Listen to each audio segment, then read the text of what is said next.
What's up everyone, Fornitron here, and today we're diving into my impressions of Machine Games' take on a classic franchise from my childhood. We're talking about Indiana Jones and the Great Circle. Mixing action, puzzles, and insane environments with jaw-dropping fidelity, has Bethesda and Machine Games struck gold, or did they drop themselves into a pit of snakes? Let's get into it. How I played. I played Indiana Jones and the Great Circle via Xbox GamePass for PC on my R7 7800X3D RTX 3080 gaming PC. I played at 1440p ultra settings with DLSS set to balanced and was hitting about 80 FPS and above. First impressions. Indiana Jones and the Great Circle looks absolutely stunning. Its visual fidelity is on a whole new level. As someone who grew up with the films, I was stoked to dive into another Indiana Jones adventure. Troy Baker's performance as Indy, voicing Harrison Ford's iconic character, is spot on, and he absolutely nails the role. The game's intro is a near shot-for-shot recreation of the first movie's opening, and playing through it in a modern game setting was a blast. But then something started to feel off. It was the first-person perspective. Indiana Jones and the Great Circle isn't an FPS, so why the first-person view? My guess is that Machine Games, the developers behind the title, stuck with what they know. Their previous games are all first-person shooters. Maybe they wanted to avoid comparisons to Uncharted, which, let's be honest, feels like an unlicensed Indiana Jones game anyway. But here's the thing. While the visuals are jaw-dropping at first, the gameplay didn't hold my attention for long. Exploring new locations was exciting initially, but the excitement faded fast. The game forces you to do a lot of busy work in the same areas, running back and forth past the same environments. After a while, even the stunning visuals couldn't save the monotony. The movies were never about excessive violence, and this game stays true to that. Don't expect to go guns blazing here. However, the enemy encounters felt like a chore. The hand-to-hand combat, while featuring the signature punch sound effects from the films, just wasn't enjoyable.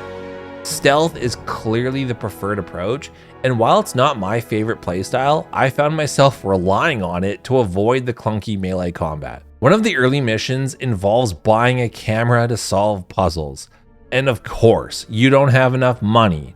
So you're forced to run around completing basic side tasks to afford it. This kind of padding is one of my biggest pet peeves in games. Right up there with being forced to chop down my dead wife's favorite tree in another game's opening hour. It's a blatant attempt to stretch out playtime and squeeze every last drop of value out of each area. Side content should be optional. That's why it's called side content, not main story content.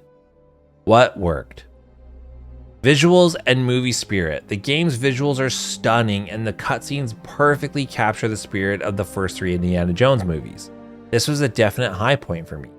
The performance, I was really impressed with how well the game ran. On max settings, without path tracing, since I'm a scrub and I only have a 30 series GPU, I consistently hit 80 to 100 FPS with no issues. The game absolutely nails the atmosphere and aesthetic of the Indiana Jones franchise. It feels like stepping into the movies, and that's a huge win. What didn't work? The core gameplay loop. The gameplay follows a very basic structure. Do a task, hit a bottleneck, overcome the bottleneck, and complete the task. In some games, this loop works if the tasks are engaging or fun. But when the task is something as mundane as buying a camera, if you're forced to run around doing odd jobs to afford it, it's hard to stay invested. The combat. I wasn't expecting to go full Rambo with a rocket launcher mowing down Nazis. I mean, fascists, as the game calls them. But I was hoping the combat would at least be somewhat enjoyable. Instead, it feels so underwhelming that it actively discourages you from engaging with it. I get that they want to stay true to Indiana Jones's character, but making the combat this tedious was a misstep in my opinion. The obvious padding. If the game only has 6 to 9 hours of solid content, I'd much prefer that over a 15 hours of padded filler. Indiana Jones should feel like the movies, a thrilling ride from one high-stakes moment to the next, with brief breaks for story-driven cutscenes.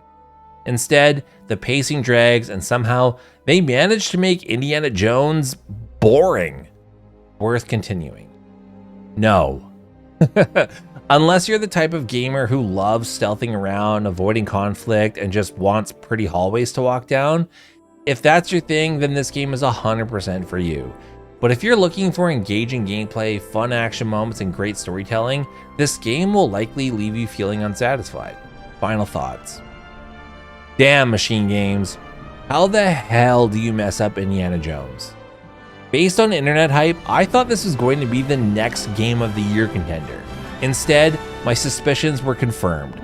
All that hype was just fabricated noise from the console warrior crowd trying to make PlayStation gamers jealous. Indiana Jones and the Great Circle is about as creative as its title. All show and no play. It's further proof that Bethesda & Co. have clearly lost the sauce, and they wouldn't recognize a great game if it hit them over the head with a Moonlight Greatsword. My expectations were already low, and somehow this game still managed to fall short. Now it sits unfinished in my Xbox PC app, and I doubt I'll ever touch it again.